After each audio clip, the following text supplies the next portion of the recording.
सभी विद्यार्थियों का हार्दिक स्वागत, हार्दिक अभिनंदन। प्रिय विद्यार्थियों, साहित्य क्लासेस में आपके लिए हिंदी व्याकरण भाग 4 आज अपलोड किया जा रहा है, जो कि नए पाठ्यक्रम के अनुसार है।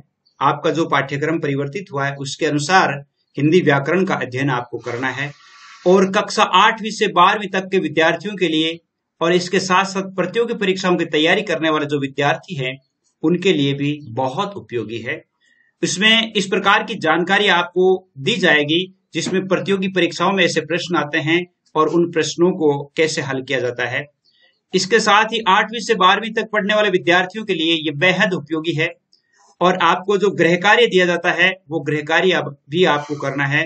आपको ये गृह कार्य व्हाट्सएप नंबर पे अपने कक्षा अध्यापक के व्हाट्सएप नंबर पे भेज सकते हैं। इसके अलावा आप मेरे व्हाट्सएप नंबर पे भी भेज सकते हैं। मेरे व्हाट्सएप नंबर आगे आपको दिए हुए हैं, जहां पर मैं आपको और लिखवा दूंगा ताकि आप भेज सकें। आप सभी के लिए व्हाट्सएप ग्रुप का निर्माण किया गया है, प्रतियोगी परीक्षाओं के लिए भी और एकेडमिक कक्षाओं के लिए भी, 11th-12th के लिए। वैसे आपको पता ही है कि 11th-12th के लिए हिंदी साहित्य, हिंदी कंपलसरी, अंग्रेजी और राजनीति विज्ञान इन चारों विषयों का अध्ययन आपके लिए करवाया जाता है और संपूर्ण कंप्लीट स्टडी आपको और स्टडी मटेरियल आपको मिलेगा। तो आप इस चैनल को सब्सक्राइब कर लें ताकि जब भी वीडियो अपलोड होता है तो उसका लिंक या उसका नोटिफिकेशन है वो आपके मोबाइल पर आ जाए और आप तुरंत उससे पाठ को या उस वीडियो को देख लें, पढ़ाई कर लें। पढ़ाई अभी जो वर्तमान में पढ़ाई है वो ऑनलाइन ही है और ऑनलाइन पढ़ाई के आधार पर जो गृह कार्य दिया जाता है, अब गृह कार्य में भी देखिए 8वीं से 10वीं तक अलग है, 11वीं 12वीं का अलग है। तो ये आप पूरा निश्चित रूप से करें। आज का जो प्रकरण है, आज का जो टॉपिक है वो है प्रयोग की दृष्टि से शब्दों के भेद, संज्ञा और सर्वनाम। जैसे अपन ने इससे पहले जो पढ़ा था, शब्द विचार पढ़ा था। शब्द विचार में अपन ने विकारी और अविकारी शब्द पढ़े थे, विकारी और अविकारी शब्द पढ़े थे। उन शब्दों को लेकर ही ये व्याकरण का एक महत्वपूर्ण टॉपिक सामने आता है, जिसमें विकारी शब्द कौन कौन से हैं, अविकारी कौन कौन से हैं, उनके बारे में पढ़ेंगे। तब तक आपके लिए लगभग जो व्याकरण है वो आपकी क्लियर हो जाएगी, यानी विकारी और अविकारी शब्दों के आधार पर ही। तो आज शुरू करते हैं और गृह कार्य आपको निश्चित रूप से करना है, ये आप ध्यान रखेंगे। देखिए, चलते हैं उस प्रकरण की तरफ। शब्द विचार में देखिए, सबसे पहले अपन देख रहे थे कि प्रयोग अथवा रूप परिवर्तन की दृष्टि से शब्दों के दो भेद हैं। कौन से? विकारी शब्द, अविकारी शब्द। और विकारी शब्द कौन कौन से होते हैं? संज्ञा, सर्वनाम, विशेषण और क्रिया, ये विकारी शब्दों में आते हैं। अब जैसे मान लो कंपटीशन में आपके आ गया कि निम्न में से कौन से विकारी शब्द होते हैं, संज्ञा दे दिया, सर्वनाम दे दिया, विशेषण दे दिया और एक क्रिया विशेषण दे दिया, और उसमें से कि कौन सा नहीं है, कौन सा बेमेल है, तो क्रिया विशेषण हो गया, बेमेल अपना आप ही। तो आपके जैसे पटवारी है, ग्राम सेवक है, एसआई है, जैसे मान लो आप पीटीटी है, इन सभी के लिए आप जो तैयारी कर रहे हैं, बीएसटीसी है, इनके लिए जो तैयारी कर रहे हैं, तो इनके लिए भी ये बहुत इंपॉर्टेंट है। तो शब्द क्या है? विकारी और अविकारी। अपन देख रहे हैं कि विकारी शब्दों में कौन कौन से आते हैं? संज्ञा, सर्वनाम, विशेषण और क्रिया। अविकारी में देखिए कौन से आते हैं? क्रिया विशेषण, समुच्चय बोधक, संबंध बोधक, विस्मयादि बोधक। अब देखिए इतने चीजों का हम अध्ययन करेंगे, संज्ञा, सर्वनाम, विशेषण, क्रिया, उसके बाद क्रिया विशेषण, समुच्चय बोधक, संबंध बोधक और विस्मयादि बोधक। ये परीक्षा की दृष्टि से बहुत ही महत्वपूर्ण और इंपॉर्टेंट जो चैप्टर है। तो ध्यान पूर्वक आप इसे सुने, अंत में जो प्रश्न दिए गए उन प्रश्नों को आप हल निश्चित रूप से करें। तो आइए देखते हैं, शुरू करते हैं। सबसे पहले विकारी शब्द। विकारी शब्दों में पहला अपन ने देखा था संज्ञा। संज्ञा की परिभाषा आप जानते हैं, तीसरी कक्षा से पढ़ते आए हैं। किसी व्यक्ति, वस्तु, स्थान, जाति, गुण या भाव के नाम को संज्ञा कहते हैं। किसी व्यक्ति, वस्तु, स्थान अथवा भाव का बोध कराने वाले जो शब्द होते हैं उन शब्दों को संज्ञा कहते हैं। जैसे नेहा, आयुष, ओजस, अंशु, गाय, भैंस, कुत्ता, शेर, ये सब क्या है? संज्ञा है। जैसे दिल्ली, बनारस, इलाहाबाद, पटना, अमेरिका, चीन, जापान, जयपुर, मथुरा, ये स्थानों का नाम है, ये भी संज्ञा है।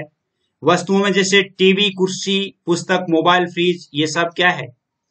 और भी बहुत सारी चीजें हो सकती है, अलमारी है, और भी चीजें हो सकती है, तो वो सभी क्या है? वो भी संज्ञा है।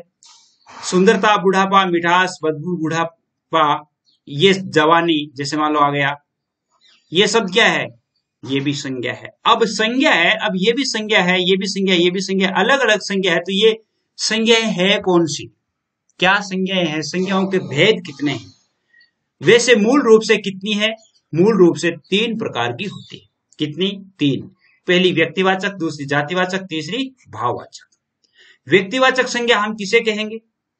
सबसे पहले देखिए, व्यक्तिवाचक संज्ञा किसे कहेंगे कि जिस संज्ञा शब्द से एक ही व्यक्ति, वस्तु, स्थान के नाम का बोध हो उसे व्यक्तिवाचक संज्ञा कहते हैं। एक ही व्यक्ति, वस्तु या स्थान का नाम, यानी विशेष का बोध कराती है। व्यक्तिवाचक संज्ञा विशेष का बोध कराती है, सामान्य का नहीं कराती। जैसे व्यक्तिवाचक संज्ञा में व्यक्तियों, देशों, शहरों, नदियों, पर्वतों, त्योहारों, पुस्तकों, दिशाओं, समाचार पत्रों, दिनों, महीनों आदि के नाम आते हैं। नदी है तो गंगा है, इसका मतलब यह संज्ञा हुई, है ना। पुस्तकों में पुस्तक का नाम आ गया रामायण, ये एक विशेष का है, सामान्य का नहीं। तो वैसे पुस्तकें तो बहुत है, लेकिन रामायण, गीता अगर विशेष पुस्तक का नाम है, इसका मतलब व्यक्तिवाचक संज्ञा है। जातिवाचक का मतलब है, दूसरी जो है वो जातिवाचक, जिस संज्ञा सबसे किसी जाति वर्ग के संपूर्ण प्राणियों, वस्तु, स्थानों का बोध हो। जैसे मान लो जाति का मतलब जाति या वर्ग या समूह, उसमें सभी प्राणियों का बोध होता है, उसे जातिवाचक संज्ञा कहते हैं। जैसे गाय, आदमी, है ना, पुस्तक। ये पुस्तक शब्द जातिवाचक संज्ञा है, लेकिन यहां पर मान लो नाम आ गया रामायण, इसका मतलब ये जातिवाचक नहीं है, ये व्यक्तिवाचक हो जाती है। नदी, नदी में यहां पर गंगा आ गया नाम, ये नदी तो सभी नदियों के लिए है, जाति विशेष के लिए है, जातिवाचक है, लेकिन गंगा नाम आ गया, इसका मतलब ये क्या हो गई, व्यक्तिवाचक हो गई। यानी ये शब्द क्या करते हैं, अपनी पूरी जाति का बोध कराते हैं, इसलिए जातिवाचक संज्ञा कहलाते हैं। जातिवाचक संज्ञा में जैसे वस्तुओं, पशु पक्षियों, फल फूल, धातुओं, व्यवसाय संबंधी व्यक्तियों, नगर, शहर, गांव, परिवार, भीड़ जैसे समूहवाचक शब्दों के नाम आते हैं। जैसे मान जातिवाचक का है, इसका मतलब है कि जहां पर जैसे नाम आ गया, नगर आ गया, शहर आ गया, नाम गांव आ गया, परिवार, भीड़, इस प्रकार जैसे फल फूल, इस प्रकार के धातुओं का या इस प्रकार के व्यवसायों का नाम आता है, तो वहां जातिवाचक होता है। जैसे गाय है, आदमी है, पुस्तक है, ये सभी क्या है, ये जातियां हैं। जातिवाचक जाति का बोध कराने वाले, अर्थात अपनी संपूर्ण जाति का बोध कराने वाले। इसके बाद आती है भाववाचक संज्ञा, जिस संज्ञा सबसे प्राणियों या वस्तुओं के गुण, धर्म, दशा, कार्य आदि, मनोभाव आदि का बोध होता है। भाववाचक का सीधा सा बात है कि जिसमें गुण, दोष, अवस्था, व्यापार, अमूर्त भाव और क्रिया भाववाचक संज्ञा के अंतर्गत है। गुण जैसे दोष, जैसे मान लो बुढ़ापा शब्द है, भाई बुढ़ापा है तो बुढ़ापा हम देख नहीं पा रहे हैं। जवानी, जवानी नाम तो कह दिया जवानी, लेकिन इसे क्या हम छू करके, स्पर्श करके देख सकते हैं? ये अपने मनोभाव है, प्रतीक है ना। गुण धर्म है, दशा का नाम है, तो वो क्या है, भाववाचक है, अर्थात उसमें भाव होते हैं। अब भाववाचक संज्ञा भी 5 प्रकार की होती है, 5 प्रकार के शब्दों से बनती है। जातिवाचक संज्ञा से भी बनती है, सर्वनाम से बनती है, विशेषण से बनती है, क्रिया से बनती है, अव्यय से बनती है। अब जैसे मान लो आपके प्रश्न आ गया कि निम्नलिखित में से किससे भाववाचक संज्ञा नहीं बनेगी, तो आप इस प्रकार का प्रश्न भी आपके आ सकता है। जातिवाचक संज्ञा में जैसे मान लो शिशु है, शिशु से बनेगा शैशव, शैशव का मतलब है भाववाचक है, शिशुता। विद्वान से विद्वता, जैसे मित्र थे मित्रता। मित्र तो हम देख रहे हैं, लेकिन उस मित्रता को, मित्र तो हम ये कह देंगे ये हमारा मित्र है, लेकिन मित्रता को हम देख नहीं पा रहे, वो हमारा भाव है। पशु से पशुता, पुरुष से पुरुषत्व, ये क्या है, जातिवाचक संज्ञा से भाववाचक है। सर्वनाम से देखिए, मम, ये सर्वनाम है, इससे ममता बनता है। स्व, इससे स्वत्व बनता है। आप से आपा बनता है, ये बहुत इंपॉर्टेंट शब्द है। आप से भाववाचक संज्ञा बनेगी आपा। सर्व से सर्वस्व, निज से निजत्व, अपना से अपनापन या अपनत्व, ये बनते हैं, ये भाववाचक संज्ञाएं हैं। और भी जैसे मान लो विशेषण से, जैसे कठोर विशेषण है, कठोर क्या है, एक विशेषण है। विधवा से वेदव्य बनेगा, चालाक से चालाकी, ये भाववाचक संज्ञा है। शिष्ट से शिष्टता, ऊंचा से ऊंचाई। क्रिया से भी बनती है, क्रिया जैसे सुनना है तो सुनना से सुनवाई बनेगा। गिरना है से गिरावट बनेगा। चलना से चाल बनेगा, कमाना से कमाई बनेगा, बैठना से बैठक बनेगा, पहचानना से पहचान बनेगा। ये भाववाचक संज्ञा है और ये क्रिया है। ये क्रिया है, ये भाववाचक संज्ञा है। ये क्रिया है, ये भाववाचक संज्ञा है। ये क्रिया है, ये भाववाचक संज्ञा है। ये क्रिया है, ये भाववाचक संज्ञा। इस प्रकार अव्यय, अव्यय का मतलब आप जानते ही हैं, जिन पर लिंग वचन कारक का कोई प्रभाव नहीं पड़ता, जो बदलते नहीं है। दूर से दूर अव्यय है, इससे दूरी बन गया। ऊपर से ऊपरी बन गया, दिक से धिक्कार बन गया, शीघ्र से शीघ्रता बन गया, मन से मनाही बन गया, निकट से निकटता बन गया, समीप से सामीप्य बन गया। ये भी भाववाचक संज्ञाएं हैं। देखिए कितनी अच्छी क्लियर हो गई है कि क्या भाववाचक संज्ञाएं कैसे बनती है, क्या है। इसके अलावा देखिए एक बात इंपॉर्टेंट है कि कुछ विद्वान इसके दो और भेद मानते हैं। तीन तो भेद अपन ने पढ़ लिए। तीन भेद कौन कौन से पढ़े थे? व्यक्तिवाचक, जातिवाचक और भाववाचक। लेकिन कुछ विद्वान कहते हैं कि एक होती है समूहवाचक या समुदायवाचक, एक होती है द्रव्यवाचक। समूहवाचक जो है किसी समूह, झुंड अथवा समुदाय का बोध कराते हैं, जैसे भीड़, सेना, सभा, गुलदस्ता, कक्षा, गोष्ठी, मंडल, जत्था, संघ। ये सब समूहवाचक संज्ञा है या समुदायवाचक संज्ञा है। वैसे विद्वान कहते हैं कि ये जातिवाचक संज्ञा में आ जाते हैं, यानी जातिवाचक में। लेकिन कुछ विद्वान इनको अलग मानते हैं। जैसे द्रव्यवाचक संज्ञा है, द्रव्यवाचक में किसी द्रव्य पदार्थ अथवा धातु का बोध, उन्हें द्रव्यवाचक कहते हैं। जैसे तांबा है, पीतल है, चांदी है, कोयला है, घी है, दूध है, तेल है, चावल है, दाल है, आटा है। ये सभी क्या है? द्रव्यवाचक संज्ञाएं हैं। तो हिंदी व्याकरण में समुदायवाचक तथा द्रव्यवाचक संज्ञा को जातिवाचक संज्ञा ही माना जाता है, ये ध्यान रखेंगे। समुदायवाचक और द्रव्यवाचक संज्ञा है उसे क्या माना गया है? जातिवाचक संज्ञा ही माना गया। तो संज्ञा निश्चित रूप से आपकी पूरी हो गई। संज्ञा के बाद में दूसरा विकारी शब्द कौन सा आता है? वो आता है सर्वनाम। कौन सा आता है? सर्वनाम। सर्वनाम में देखिए दूसरा विकारी शब्द है। सर्वनाम क्या है? सर्वनाम का मतलब है सबका नाम, अर्थात सुंदरता, संक्षिप्तता और पुनरुक्ति दोष से बचने के लिए संज्ञा के स्थान पर जिस शब्द का प्रयोग किया जाता है या जो शब्द संज्ञा के स्थान पर काम आता है उसे सर्वनाम कहते हैं। सर्वनाम का अर्थ है सबका नाम, यानी सभी संज्ञाओं के स्थान पर प्रयुक्त होने वाले शब्द को सर्वनाम कहते हैं। इससे वाक्य सहज और सरल बनता है। जैसे मान लो एक सेंटेंस है कि सीता आज साला नहीं आई, ठीक है, क्योंकि सीता बीमार है। अब सीता शब्द और सीता शब्द दोनों दो बार है, लेकिन इसके स्थान पर अगर ये होता सीता आज साला नहीं क्योंकि वह बीमार है, तो वह शब्द किसके लिए आया है? सीता के लिए आया है। तो वह क्या हो गया? सर्वनाम हो गया। सर्वनाम हो गया। सर्वनाम जो संज्ञा के स्थान पर, ये सीता एक संज्ञा जातिवाचक व्यक्तिवाचक संज्ञा है और व्यक्तिवाचक संज्ञा के स्थान पर ये काम आ गई, वह काम आ गया, इसका मतलब ये सर्वनाम है। तो अपन परिभाषा कैसे दे सकते हैं? संज्ञा के स्थान पर प्रयुक्त होने वाले शब्द सर्वनाम कहलाते हैं। जैसे मैं, तुम, वह, हम, आप, उसका, ये सभी क्या है? और वे, ये सभी क्या है? सर्वनाम है। सभी क्या है? सर्वनाम है। आगे देखिए सर्वनाम के भेद, ये बहुत इंपॉर्टेंट है, परीक्षाओं में भी कई बार पूछा जाता है। सर्वनाम है वो 6 प्रकार के होते हैं। कितने प्रकार के होते हैं? 6 प्रकार के। पहला है पुरुषवाचक, दूसरा निश्चयवाचक, अनिश्चयवाचक, चौथा है प्रश्नवाचक, पांचवा है संबंधवाचक सर्वनाम और छठा है निजवाचक सर्वनाम।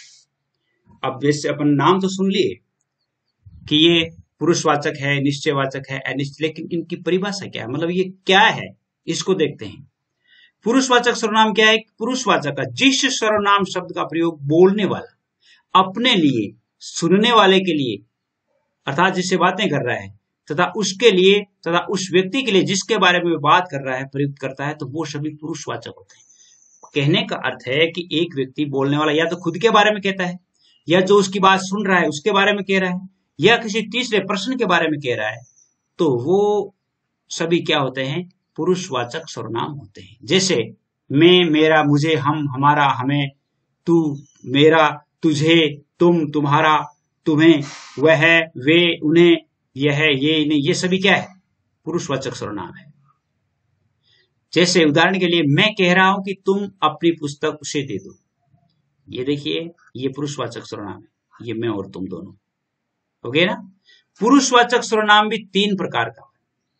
किसके कितने प्रकार के? 3 प्रकार। उत्तम पुरुष, मध्यम पुरुष, अन्य पुरुष। जैसे अंग्रेजी में अपन करते हैं ना, फर्स्ट पर्सन, सेकंड पर्सन और थर्ड पर्सन। पढ़ते हैं। उत्तम पुरुष में कौन आते हैं? कि जो सर्वनाम शब्द बोलने वाला अपने लिए प्रयोग करता है वह उत्तम पुरुष। उत्तम पुरुष का मतलब है कि जो आदमी बोल रहा है और वो खुद के लिए प्रयोग करता है, इसका मतलब वो उत्तम पुरुष है। मैं, मेरा, हम, हमारा। ठीक है, ये उत्तम पुरुष के हैं। मैं, मेरा, हम, हमारा। जैसे अंग्रेजी में कहते हैं ना, आई, माई, मी, वी, आवर, अस, ये होते हैं। ये क्या है? फर्स्ट पर्सन में या उत्तम पुरुष में। मध्यम पुरुष में यू, सेकंड पर्सन। बोलने वाले के द्वारा सुनने वाले के जिस सर्वनाम का, सुनने वाले के लिए जो जिस सर्वनाम का प्रयोग किया, जैसे एक आदमी बोल रहा है दूसरे के लिए कहता है तुम, तू, आप, ये सब क्या है? मध्यम पुरुष में आते हैं। और अन्य पुरुष जिसको कहा जाता है, जिसको थर्ड पर्सन अपनी अंग्रेजी भाषा में कहते हैं, कि जो सर्वनाम शब्द बोलने वाला, लिखने वाला किसी अन्य के लिए प्रयोग करता है, तो वो क्या होता है? अन्य पुरुषवाचक सर्वनाम होता है। तो पुरुषवाचक सर्वनाम भी 3 प्रकार के होते हैं, उत्तम पुरुष, मध्यम पुरुष और अन्य पुरुष। तो ये पुरुषवाचक सर्वनाम क्लियर हुआ। पुरुषवाचक के बाद निश्चयवाचक सर्वनाम आता है। अब निश्चयवाचक, निश्चय का मतलब आप जानते हैं कि निश्चित, जो निश्चित हो। जो सर्वनाम शब्द पास या दूरी की किसी निश्चित वस्तु की ओर संकेत करता है वो निश्चयवाचक होता है। भाई कोई निश्चित दूरी है, उसकी ओर संकेत करने वाला जो सर्वनाम है वो निश्चयवाचक हो गया। दूर के लिए वह का प्रयोग करता है और पास के लिए यह का प्रयोग करता है। जैसे यह मेरी कार है, ये निश्चयवाचक है। वह तुम्हारी साइकिल है, ये भी निश्चयवाचक सर्वनाम। अब जैसे मान लो ये सेंटेंस आ गया और पूछा गया आपसे कि इनमें कौन सा सर्वनाम है। यह मेरी कार है, तो आप सीधा सा बता देंगे कि ये निश्चयवाचक है। वह तुम्हारी साइकिल है, इसका मतलब निश्चयवाचक है ना। ये उसकी पुस्तकें हैं, इसका मतलब निश्चयवाचक है। अब जैसे मानो निश्चयवाचक में निश्चित हो गया। अनिश्चयवाचक में क्या होता है? कोई निश्चित वस्तु के बारे में नहीं बताता, कोई निश्चित वस्तु व्यक्ति का कोई बोध नहीं होता इसमें। जैसे कुछ है, कोई है। किसी ने कहा कि दूध में कुछ पड़ा हुआ है, इसका मतलब ये कुछ शब्द आ गया, अनिश्चयवाचक। कुछ पड़ा हुआ है, उसे ध्यान नहीं है क्या पड़ा हुआ है। और इसके बाद आपके जैसे मान लो किसी ने कहा बाहर कोई बुला रहा है, बाहर कोई बुला रहा है, जैसे कोई शब्द आ गया। कोई का मतलब निश्चित नहीं है, कौन आया है, इसका मतलब अनिश्चय हो गया ना। अगर यहां निश्चय होता है, जैसे इसमें निश्चित हो रहा है, ये तुम्हारी साइकिल है, वह आपके मामा जी है, निश्चय हो गया। ठीक है। कोई दरवाजे पे खड़ा है, अनिश्चयवाचक है, ये ध्यान रखना है। चौथा होता है आपके संबंधवाचक सर्वनाम। संबंधवाचक मतलब जिसमें संबंध दर्शाया जाता है। दो शब्दों में भिन्न भिन्न बातों में संबंध जोड़ने का प्रयास किया जाता है। दो शब्दों में भिन्न भिन्न बातों में संबंध जोड़ने का प्रयास किया जाता है, वहां पे संबंधवाचक सर्वनाम होता है। जैसे जो, जिसकी, जैसा, ये ना, ये उसके शब्द हैं संबंधवाचक के। जैसा करोगे वैसा भरोगे, ये क्या है, इसका मतलब ये संबंधवाचक है। जो सोता है वो खोता है, संबंधवाचक है। जो पहले आएगा वह सबसे पहले पाएगा, इसमें जो शब्द आ गया। इसका मतलब दो शब्दों को जोड़ने के लिए, दो वाक्यों को जोड़ने के लिए और उसमें संबंध दर्शाने के लिए जो बात की जाती है वो संबंधवाचक होता है। संबंधवाचक के बाद आपके पांचवा जो होता है वो प्रश्नवाचक होता है। ये इंपॉर्टेंट है।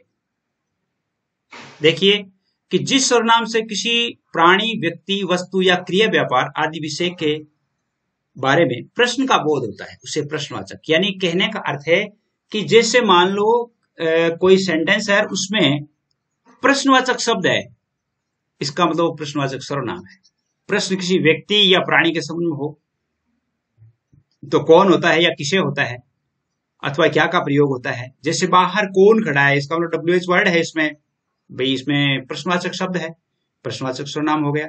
आप किसे बुला रहे हैं, प्रश्नवाचक है ना।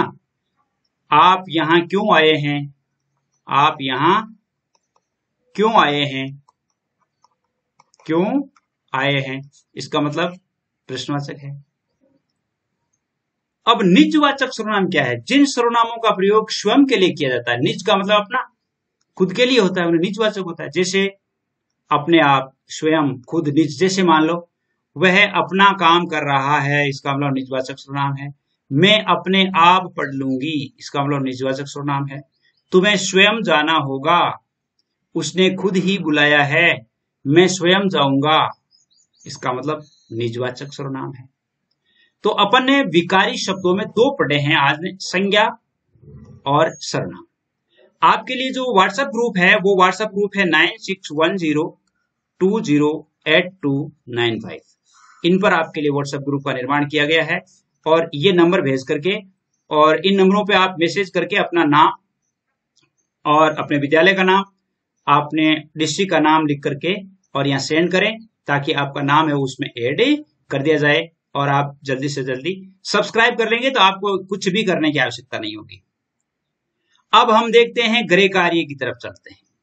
देखिए गृह कार्य देखिए पहले, अब मैं बताऊंगा नहीं कुछ भी। व्याकरण में नाम शब्द क्या कहलाते हैं? सर्वनाम, संज्ञा, कर्म, क्रिया। हिंदी व्याकरण का संज्ञा के कितने भेद है? 2, 3, 4, 5, इनमें से बताना है। जो शब्द किसी विशेष व्यक्ति, वस्तु, स्थान, प्राणी का बोध कराए, कौन सी संज्ञा है? व्यक्तिवाचक, जातिवाचक, भाववाचक, इनमें से कौन सी है वो लिखनी है। जो शब्द अपनी संपूर्ण जाति का बोध कराए हुए कौन सी है? व्यक्तिवाचक है, जातिवाचक है, भाववाचक है, समूहवाचक है, कौन सी है? भाववाचक संज्ञाएं कितने शब्दों से बनती है? देखिए अभी मैंने आपसे पहले भी पूछा था, 5 से बनती है, 6 से, 4 से, 3 से, किससे बनती है? इन शब्दों में जातिवाचक संज्ञा कौन से में है? प्रेम, अध्यापक, अपनापन, बुढ़ापा, इनमें से कौन सा है जिसमें जातिवाचक संज्ञा? देखिए ये इंपॉर्टेंट प्रश्न है। निम्न शब्दों में से भाववाचक संज्ञा कौन सी है? लिखावट, हिमालय, नदी, शहर, इनमें से भाववाचक संज्ञा बताइए। अगला प्रश्न है जैसे सबका नाम से क्या अभिप्राय है? नाम, सबको, सर्वनाम, इससे अभिप्राय क्या है? सबका नाम का को हम एक शब्द में कैसे कहेंगे? पुरुषवाचक सर्वनाम के कितने भेद होते हैं? 2, 3, 4, 5, इनमें से लिखना है। सर्वनाम में वे शब्द हैं जिनका प्रयोग संज्ञा के स्थान पर होता है, विशेषण के स्थान पर होता है, क्रिया के स्थान पर होता है, या इनमें से कोई नहीं, ये लिख करके भेजना है। सर्वनाम शब्द के उदाहरण बताइए, इनमें से कौन सा सर्वनाम है? जैसे भाई बहन, हरा नीला, मैं, पर, वह, कोई, इनमें से कौन सा है जो सर्वनाम का उदाहरण है? मैं, वह, तुम शब्द क्या संबंध रखते हैं? संबंधवाचक, पुरुषवाचक सर्वनाम से, निश्चयवाचक सर्वनाम से, अनिश्चयवाचक सर्वनाम से।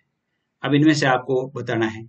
अगले जो प्रश्न हैं वो ये हैं, देखिए जो सभी 11th 12th विद्यार्थियों के लिए निश्चित है।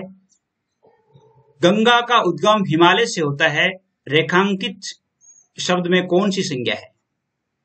ठीक है, इसमें ये जो किया हुआ ना अंडरलाइन, इसमें कौन सी संज्ञा वो लिखनी है। नीचे लिखे शब्दों से भाववाचक संज्ञा बनानी है, जैसे शिशु से, आप से, अपना से, कठोर से और बैठना से, इससे बनानी है। सर्वनाम कितने प्रकार के होते हैं? नाम लिखिए। निश्चयवाचक सर्वनाम के कोई दो उदाहरण लिखिए। निम्नलिखित वाक्यों में सर्वनाम बताइए। सर्वनाम कौन कौन से हैं? मैं स्वयं जाऊंगा, रमेश यहाँ क्यों आया है, कुछ विद्यार्थी कक्षा में शोर कर रहे हैं, इनमें से कौन सा सर्वनाम है वो बताना है। प्रयोग के आधार पर शब्द कितने प्रकार के होते हैं? नाम लिखना है, जो सबसे पहले आपने शुरू में पढ़ा था। विकारी शब्द कितने हैं? उनके नाम लिखने। विकारी शब्द कितने हैं? जिनमें से 2 तो अपन ने पढ़ लिए हैं, एक तो संज्ञा पढ़ ली है और एक सर्वनाम पढ़ लिया है। अब 2 और बताने हैं आपको कौन से हैं। और मैं उम्मीद करता हूं कि आपके लिए ये प्रश्न बहुत ही अच्छे हैं और इन प्रश्नों की जो पीडीएफ है वो भी आपको मिल जाएगी। उस पीडीएफ में भी आप इन प्रश्नों को देख करके वीडियो देख करके पीडीएफ में उनका जो सॉल्यूशन है वो लिख करके भेजें। और आप 9610208295 इन पर आप निश्चित रूप से भेजें, यानी आप अपना रजिस्ट्रेशन जरूर करवाएं। निःशुल्क है, किसी प्रकार की कोई फीस नहीं है, किसी प्रकार की कोई फीस नहीं है। आप निश्चित रूप से मेरे साथ बने रहें। आपका जितना भी सिलेबस है वो शीघ्र अतिशीघ्र करवाया जाएगा। आज के लिए बस इतना ही। जय हिंद, जय भारत।